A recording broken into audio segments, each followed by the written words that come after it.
കഴിഞ്ഞ ഇവാന സീസണിൽ ബ്ലാസ്റ്റേഴ്സിനെതിരെ പരാജയപ്പെട്ട FC ഗോവ ഇനി ഒരിക്കലും ആ മഞ്ഞക്കുപ്പായക്കാർക്ക് മുന്നിൽ പരാജയപ്പെടില്ല എന്നൊരു ശബ്ദമെടുത്തു.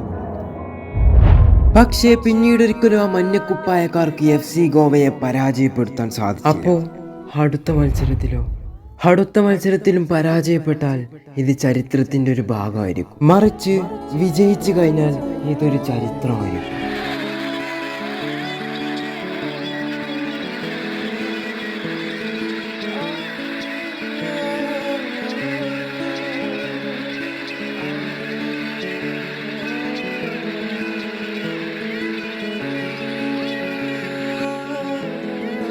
വീണ്ടും കേരള ബ്ലാസ്റ്റേഴ്സ് മറ്റൊരു ഹോം മത്സരത്തിനായി ഇറങ്ങുകയാണ്. ഇത്തവണ കേരള ബ്ലാസ്റ്റേഴ്സിന്റെ എതിരാളികൾ FC ഗോവ. FC ഗോവയുമായിട്ടുള്ള ഈ ഒരു മത്സരം കേരള ബ്ലാസ്റ്റേഴ്സിന് എന്തായാലും എളുപ്പമാകില്ല. FC ഗോവയെ സംബന്ധിച്ചിടത്തോളം FC ഗോവ ഒരു അറ്റാക്കിംഗ് ഫുട്ബോൾ കളിക്കുന്ന ഒരു ടീം തന്നെയാണ് FC ഗോവ. അവരുമായിട്ടുള്ള മത്സരത്തിൽ എങ്ങനെ ബ്ലാസ്റ്റേഴ്സ് അവരെ പിടിച്ചു കിട്ടും എന്നുള്ളത് നമുക്ക് കണ്ടറിയാം. ഇത്തവണ ഈ FC ഗോവ ഒരു ടഫ് സ്കോഡിനെ തന്നെയാണ് മെനോനോ മാർക്കസ് ഒരുക്കിയിട്ടുള്ളത്. കഴിഞ്ഞ സീസണിൽ FC ഗോവയിൽ മിന്നി തിളങ്ങിയ മൊറോക്കൻ ചെകുത്താൻ ഇത്തവണ FC ഗോവക്കെതിരെ കളിക്കും. തീർച്ചയായിട്ടും നമുക്ക് കാത്തിരിക്കാം ആ ഒരു പോരാട്ടത്തിന്. പക്ഷേ FC ഗോവ ഒരു കിഡ്ലൻ സ്കോഡ് വെച്ച് തന്നെയായിരിക്കും FC ഗോവ കളിക്കുക. FC ഗോവയിൽ ചില ആളുകൾ എടുത്തു പറയേണ്ട കുറച്ച് പേരുണ്ട്.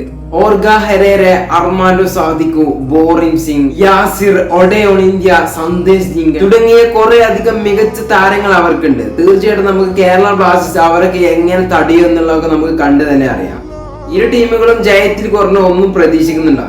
അതുപോലെ കേരള ബ്ലാസ്റ്റേഴ്സിന് മികച്ച താരങ്ങളുണ്ട്. Noah Sadaoui, Adrian Luna, Kwame Peprah, Jesus Jimenez, Rahul KP തുടങ്ങിയ മികച്ച താരങ്ങൾ കേരള ബ്ലാസ്റ്റേഴ്സിനുണ്ട്. തീർച്ചയായിട്ടും കേരള ബ്ലാസ്റ്റേഴ്സിനെ FC ഗോവ ഭയക്കേണ്ടത് തന്നെയാണ്. എന്തായാലും നമുക്ക് കണ്ടറിയാം ഇരു ടീമിൽ ആര് ജയിക്കും ആര് പരാജയപ്പെടും എന്നുള്ള കാര്യങ്ങൾ. സോ അപ്പൊ ഇന്നത്തെ വീഡിയോ ഇത്രേ ഉള്ളൂ. സോ നിങ്ങൾ അഭിപ്രായങ്ങൾ ഒപ്പീനിയൻ ഒക്കെ താഴെ കമന്റ് ചെയ്യുക. തീർച്ചയായിട്ടും ഏത് സ്കോഡ് 11 കൊണ്ടായിരിക്കും കേരള ബ്ലാസ്റ്റേഴ്സ് ഇറങ്ങാന്നുള്ള കാര്യം ജസ്റ്റ് ഒന്ന് താഴെ കമന്റ് ചെയ്യുക.